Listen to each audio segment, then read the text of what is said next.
Yaxın gəl, yaxın gəl.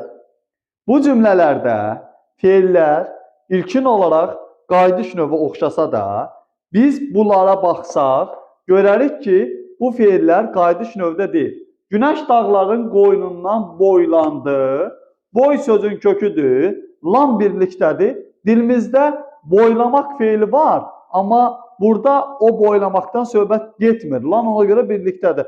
Söz söyləmək, nə bilim, boylamaq, yəni düzüb qoşmaq mənasındadır. Boy ismindən düzəlib. Adlardan düzəlibsə məlum növdədir. Yarpaqlar saraldı. Saralmaq sözün köküdür. Saralmaq sadə olduğuna görə bütün sadə feillər məlum növdədir. Hava qaraldı. Sözün kökü qara sifəti, qaraldı.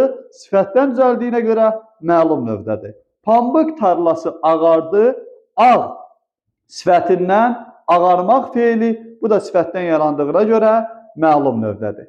Yəni, biz ən əsası məzmunla bərabər bir də nəyə baxmalıyıq? Feilin qrammatik məna növ şəkilçiləri də gözümüzün önündə olmalıdır. Bu tipli videoların gəlməyini istəyirsinizsə, bizi izləməyə davam edin.